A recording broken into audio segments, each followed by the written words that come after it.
씨앗 부모.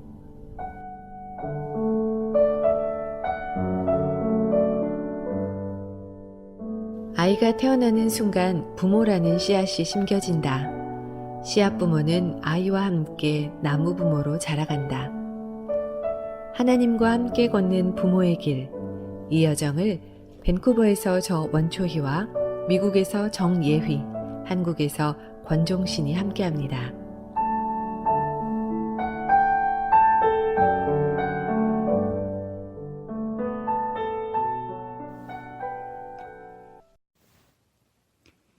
안녕하세요. 정예휘입니다.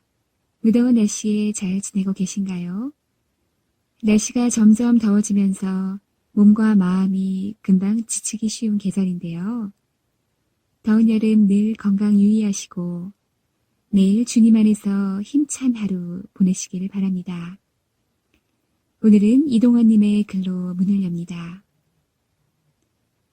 빌리 그레암 목사님과 활동한 사람들 중에 한국 여인이 있었는데 그녀의 이름은 킴 윅스입니다.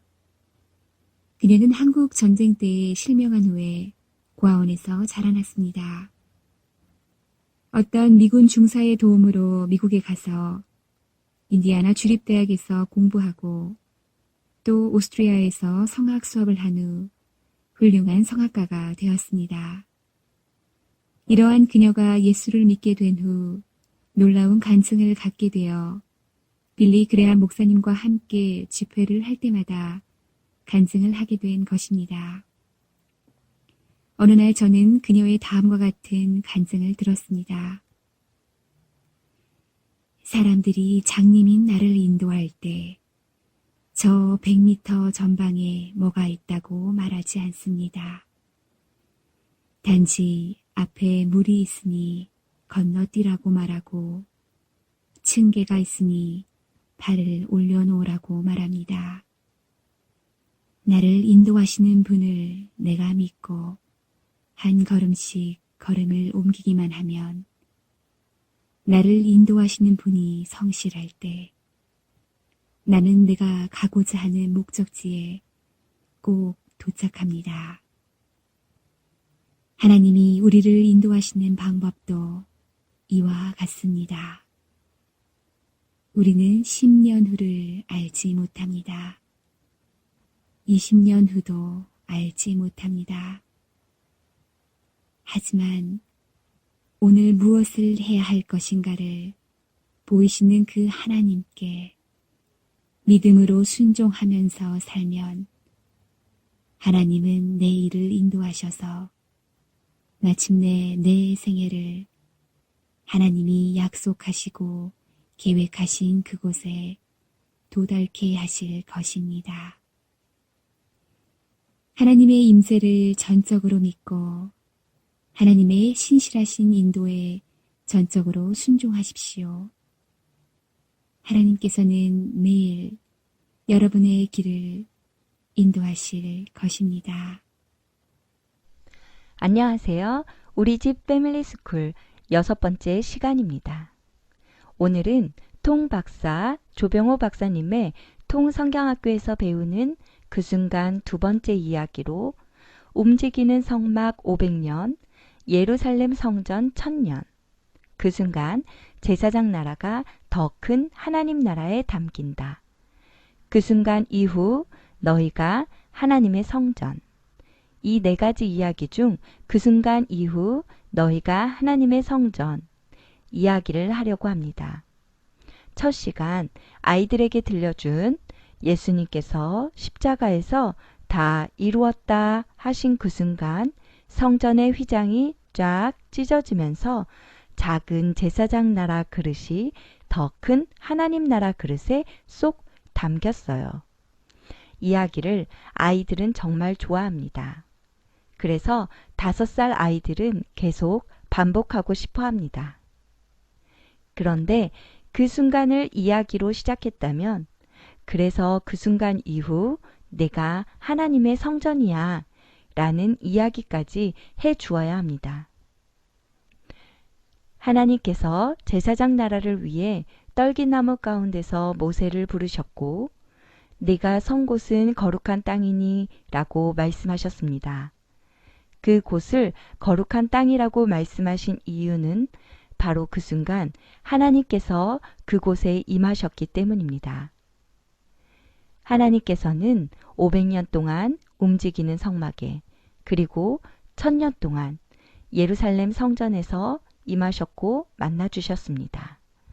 그래서 성막이 그리고 예루살렘 성전이 여호와의 이름을 두려고 택하신 곳이 되었고 하나님의 임재가 있는 거룩한 곳이었습니다. 그래서 제사장 나라 백성들은 하나님을 뵙고 용서를 받으려면 반드시 여호와의 이름을 두려고 택하신 곳으로 가야 했고 제사장 나라법에 의해 1년에 3번 6월절, 오순절, 초막절에 모여야 했습니다. 그런데 예수님께서 십자가에서 다 이루었다 말씀하신 순간 성전의 휘장이 찢어지면서 건물로서의 예루살렘 성전이 종료됩니다. 그리고 그 순간 이후 놀라운 일이 벌어집니다. 예수님의 십자가 사건 이후 오순절이 되었을 때 하나님께서는 휘장이 찢어진 예루살렘 성전에 임하신 것이 아니라 바로 다락방에 모여 기도하던 예수님의 제자들에게 하나님의 영이신 성령님께서 각 사람에게 임하신 것입니다.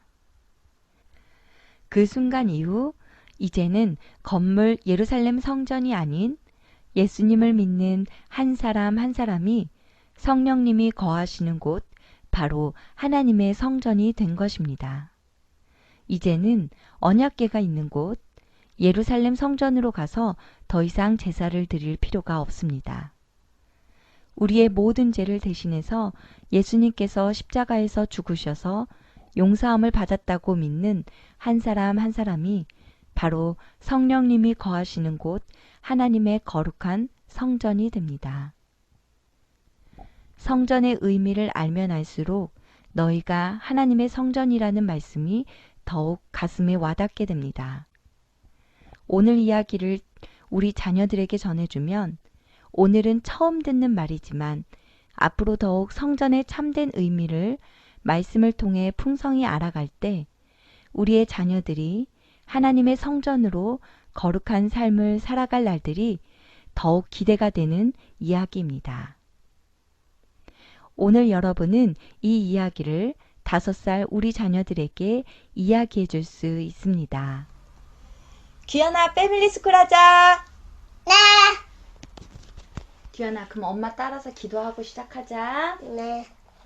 하나님 아버지, 하나님 아버지, 오늘 오늘 엄마랑 엄마랑 패밀리 스쿨을 셀크를 하게 해주셔서 하게 해주셔서 감사합니다. 감사합니다. 이 시간 이 시간 하나님 함께 해주셔서 함께 해주셔서 잘 듣고 잘 듣고 마음에 새기게 해주세요. 마음 새기게 해도 돼요. 예수님의 이름으로 예수 이름으로 기도드립니다. 기도합니다. 아멘. 아멘. 우리 지금까지 한 거 같이 해볼까? 네. 예수님 시작. 예수님께서 십자가 위에서 다 이루었다 하신 그 순간 성전의 시장이 쫙 찢어지면서 작은 제장나 것이 더 큰 하나님 나라 그대 뚝 당겼어요. 움직이는 성막 500년 예루살렘 성전 1000년 그 순간 작은 제장 나라 그릇이 더 큰 하나님 나라 그릇에 뚝 당겼어. 그 순간 너희가 그 순간 이웃. 순간 이후 너희가 하나의 성전. 잘했어요. 하나님께서 모세를 통해서 제사장 나라 백성들에게 움직이는 성막을 만들게 하셨었지? 네. 움직이는 성막 500년 동안에는 네. 하나님께서 어디로 오셨어? 언약궤. 언약궤가 있는 곳으로 오셨지. 네. 이렇게 하나님께서는 제사장 나라 네. 백성들을 네. 성막에서 500년 동안 만나주셨고 네. 그리고 다윗과 솔로몬이 예루살렘 성전을 지은 이후에 하나님께서는 제사장 나라 백성들을 어디에서 만나주셨어? 예루살렘 예루살렘 성전. 예루살렘 성전에서 하나님이 오셔서 만나주셨지. 네. 그런데 네. 예수님께서 네. 십자가에서 네. 다 이루었다 라고 하시면서 대신 제사를 드리셨지? 네. 세상의 모든 사람들을 대신해서 예수님께서 하나님 앞에 용서를 구했고 네. 하나님께서 세상 모든 사람들을 뭐 해주셨어? 용서해 주셨어. 그래서 이제는 더 이상 네. 예루살렘 성전에서 제사 드릴 필요가 있어요? 없어요? 없어요. 이제는 예루살렘 성전에서 제사 드릴 필요가 없어요. 네. 그래서 하나님께서 예루살렘 성전의 휘장을 어떻게 하셨지? 찢었다. 예수님께서 십자가에서 죽으시고 3일 만에 다시 살아나셨어. 예수님께서 다시 부활하셨어. 그리고 나서 제자들에게 네.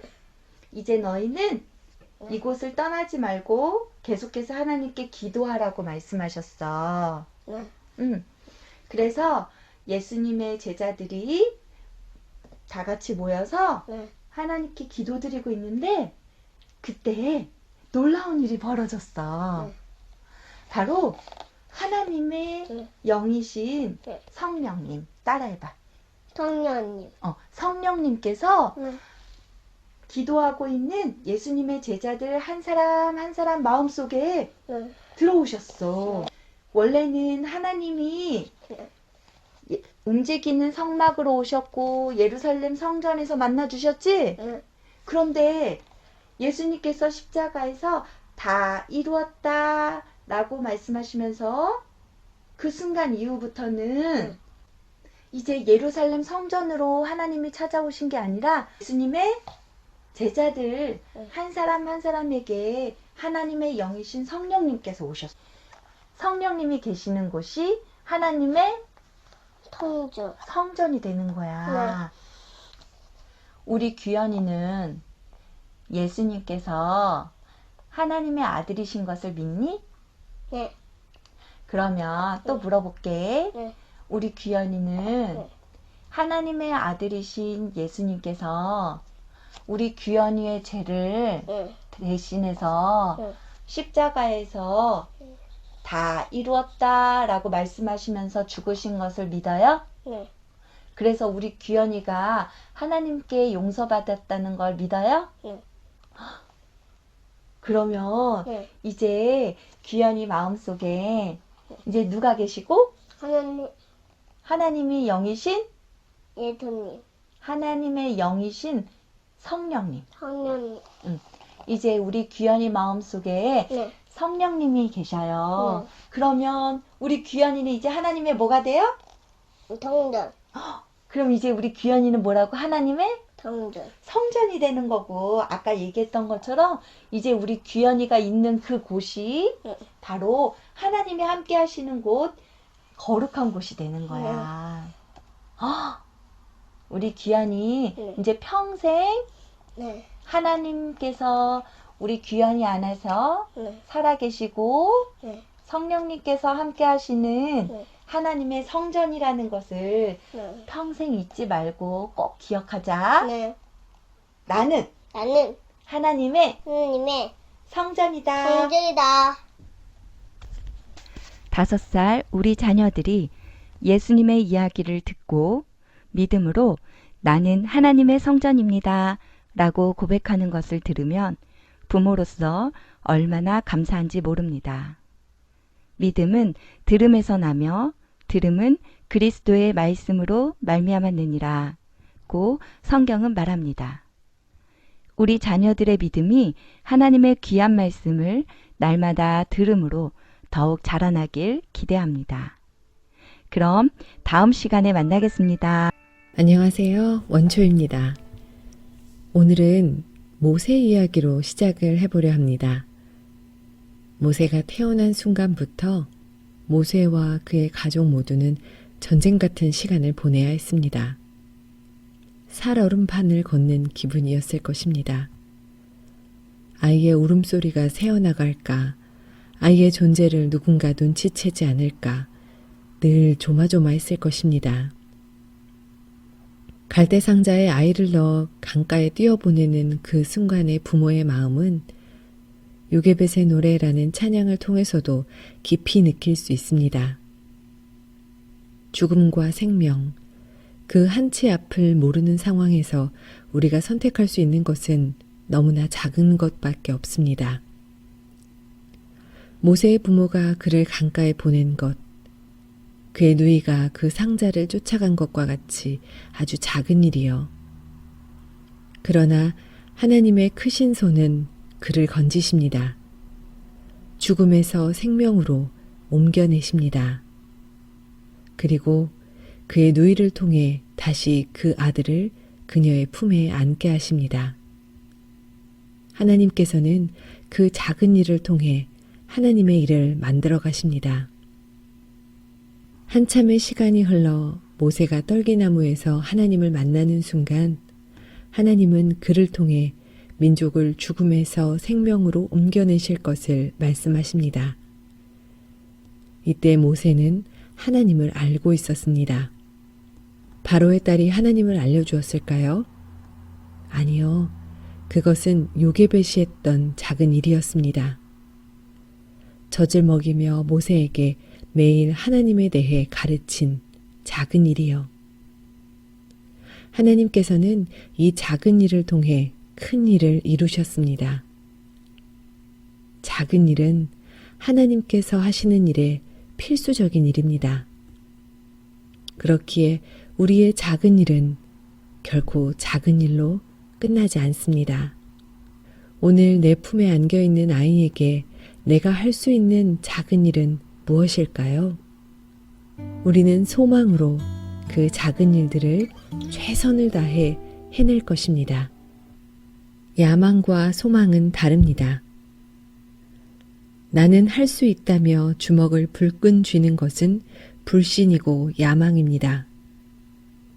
내 안에 계신 그분이 전능하시다며 손을 펴는 것이 믿음이고 소망입니다. 내게 능력 주시는 자 안에서 내가 모든 것을 할 수 있느니라. 빌립보서 4장 13절.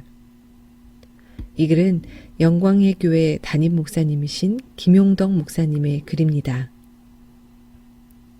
이어서 소개해 드릴 글은 김지혜님의 나의 소망이라는 제목의 글입니다.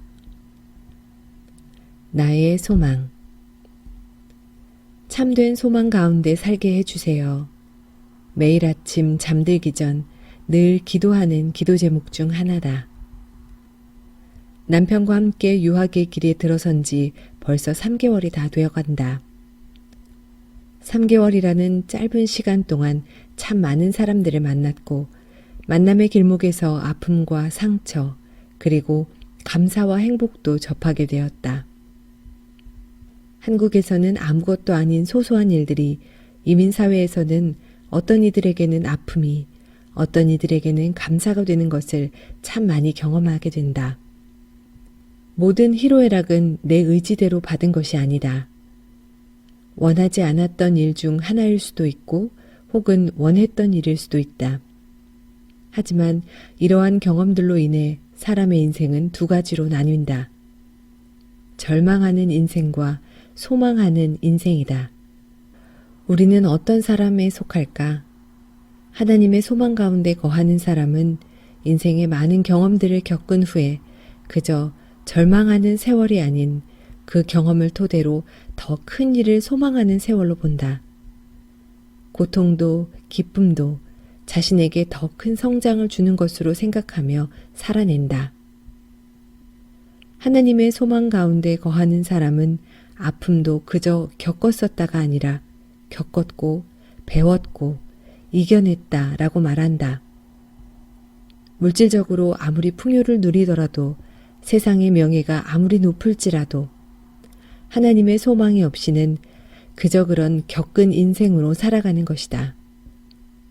오직 하나님의 말씀과 그 뜻을 지키고 참된 소망 가운데 산다면 우리는 겪었고 배우고 또한 이겨내는 인생을 살아갈 수 있을 것이다. 소망은 참 특별한 것이다. 소망은 축복이다. 오늘도 우리 부부는 하나님의 참된 소망 가운데 살아가게 해달라고 기도하고 하루를 시작한다. 소망의 하나님이 모든 기쁨과 평강을 믿음 안에서 너희에게 충만하게 하사 성령의 능력으로 소망이 넘치게 하시기를 원하노라. 로마서 15장 13절. 소망하는 그것을 위해 우리는 달려갑니다. 그러나 달려가기 전에 우리가 반드시 해야 할 일이 있습니다. 그것은 이 말씀 안에 있습니다. 너희가 주 안에서와 그 힘의 능력으로 강건하여지고 마귀의 간계를 능히 대적하기 위하여 하나님의 전신갑주를 입으라. 우리의 씨름은 혈과 육을 상대하는 것이 아니요 통치자들과 권세들과 이 어둠의 세상 주관자들과 하늘에 있는 악한 영들을 상대함이라. 그러므로 하나님의 전신갑주를 취하라. 이는 악한 날에 너희가 능히 대적하고 모든 일을 행한 후에 서기 위함이라. 그런즉 서서 진리로 너희 허리띠를 띠고 의의 호심경을 붙이고 평안의 복음이 준비한 것으로 신을 신고 모든 것 위에 믿음의 방패를 가지고 이로써 능히 악한 자의 모든 불화살을 소멸하고 구원의 투구와 성령의 검 곧 하나님의 말씀을 가지라. 모든 기도와 간구를 하되 항상 성령 안에서 기도하고 이를 위하여 깨어 구하기를 항상 힘쓰며 여러 성도를 위하여 구하라. 에베소서 6장 10절에서 18절 말씀입니다. 우리가 소망하는 그것을 위해 우리가 달려가려 할 때 때론 친구와 삶을 비교하여 낙심하게 될 수 있습니다. 남편과 다툴 수 있습니다. 주변에 누군가가 아플 수 있습니다. 내가 너무나 싫어하는 행동을 아이가 할 수 있습니다. 의도치 않던 일들이 여기저기서 툭툭 터져 나올 수 있습니다. 이때 기억하세요.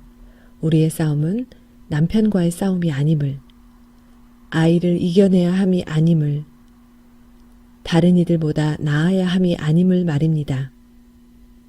전신갑주를 입고 능히 이 싸움을 이기고 소망의 그 길로 걸어가시는 모두가 되시기를 소망해 봅니다. 지금까지 원초이였습니다. 오늘의 마지막 인사는 이렇게 바꿔야 할 것 같습니다. 여러분, 소망하세요.